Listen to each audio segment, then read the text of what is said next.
മറ്റു വാർത്തകളിലേക്ക്. ഗവർണറുടെ അധികാരങ്ങൾ പാഠ്യവിഷയമാക്കുമെന്ന് മന്ത്രി വി ശിവൻകുട്ടി പറഞ്ഞു. ഗവർണറുടെ അധികാരങ്ങൾ വിദ്യാർത്ഥികൾ അറിഞ്ഞിരിക്കണം. 10ാം ക്ലാസ് സാമൂഹ്യശാസ്ത്രം 2ാം വോളിയത്തിൽ ഉൾപ്പെടുത്തും.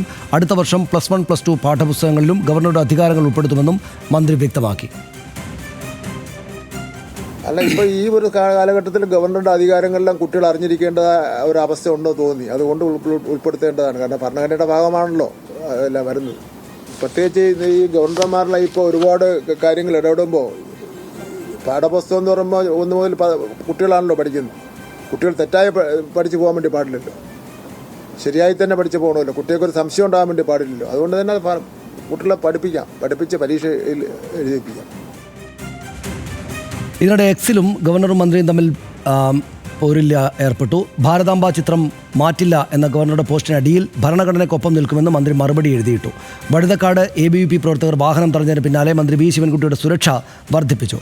പൈലറ്റ് വാഹനത്തിനൊപ്പം 2 പോലീസ് എസ്കോർട്ട് വാഹനങ്ങൾ കൂടി ഉൾപ്പെടുത്തിയിട്ടുണ്ട്. വിവരങ്ങളുമായി BS അനുരാഗ് ചേരുന്നു. അനുരാഗ്, ഇത് മന്ത്രിയും ഗവർണറും തമ്മിലുള്ള ഈ ഒരു ആശയസമരം തെരുവിലേക്കും മറ്റും പ്രതിഷേധ പരിപാടികളൊക്കെ ആയിട്ട് നീങ്ങുകയാണോ? ഒരു തരത്തിലും വിട്ടുവീഴ്ച വേണ്ടതില്ല എന്നതാണോ ഇരുപക്ഷവും വിചാരിച്ചിരിക്കുന്നത്?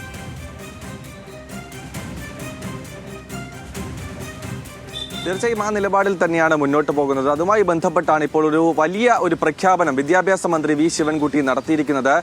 സ്കൂൾ കുട്ടികളെ ആ പഠിക്കുന്ന ഘട്ടം മുതൽ തന്നെ ഒരു ഗവർണറുടെ അധികാരവും കടമയും എന്താണ് എന്ന് പഠിപ്പിച്ചതിനെ മുന്നോട്ട് കൊണ്ടുപോകാനാണ് വിദ്യാഭ്യാസ വകുപ്പ് ഇപ്പോൾ തീരുമാനിച്ചിരിക്കുന്നത്. അതുമായി ബന്ധപ്പെട്ട് ഈ വർഷം തന്നെ 10ാം ക്ലാസിന്റെ സാമൂഹ്യശാസ്ത്രം പാഠപുസ്തകത്തിന്റെ 2ാം ഭാഗത്തിൽ ഗവർണറുടെ കടമയും അധികാരവും എന്ത് എന്ന കാര്യം പഠിപ്പിക്കുകയും അത് പരീക്ഷയിൽ ചോദ്യത്തിൽ തന്നെ ഉൾപ്പെടുത്തി മുന്നോട്ട് പോകുമെന്നാണ് ഇപ്പോൾ അദ്ദേഹം പ്രഖ്യാപിച്ചിരിക്കുന്നത്. അതിനൊപ്പം തന്നെ അടുത്ത വർഷം +1, +2 പാഠപുസ്തകങ്ങളിൽ കൂടി ഈ കാര്യങ്ങൾ ഉൾപ്പെടുത്തുമെന്നാണ് അദ്ദേഹം പറയുന്നത്.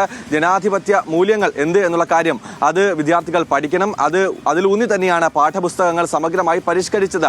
അതിൽ വലിയൊരു മാറ്റമാണ് ഇനി ഉണ്ടാകാൻ പോകുന്നത് എന്നുള്ള കാര്യമാണ് വിദ്യാഭ്യാസ മന്ത്രി സൂചിപ്പിക്കുന്നത്. അതിനൊപ്പം തന്നെ സനീഷ് സൂചിപ്പിച്ചതുപോലെ രാവിലെ മന്ത്രിയുടെ വാഹനത്തിന് നേരെ ആക്രമണമുണ്ടായി. അതിനു മുമ്പ് തന്നെ ഇന്നലെ രാത്രി അദ്ദേഹത്തിന്റെ ഔദ്യോഗിക വസതിക്ക് നേരെ ആക്രമണമുണ്ടായെന്ന് അദ്ദേഹം തന്നെ വാർത്താസമ്മേളനത്തിൽ വ്യക്തമാക്കിയിട്ടുണ്ടായിരുന്നു.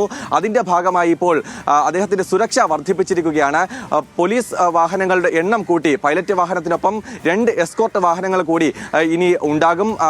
എന്തായാലും രാവിലെ അദ്ദേഹത്തിന്റെ ഔദ്യോഗിക വാഹനത്തിലെ ദേശീയ പതാക അടക്കം വലിച്ചു കീറുന്ന സാഹചര്യം ഉണ്ടായി എന്നുള്ളതാണ് അദ്ദേഹം തന്നെ വ്യക്തമാക്കുന്നത്. അതിന്റെ ഭാഗമായാണ് ഇപ്പോൾ സുരക്ഷ കൂടി വർദ്ധിപ്പിച്ചിരിക്കുന്നത്. എന്തായാലും വിദ്യാഭ്യാസ മന്ത്രി ആശയസമരത്തിൽ ഒട്ടും പുറകോട്ട് പോകില്ല, എന്തായാലും കൃത്യമായി തന്നെ മുന്നോട്ട് പോകുമെന്നുള്ള കാര്യമാണ് ഇപ്പോൾ പ്രഖ്യാപിച്ചിരിക്കുന്നത്.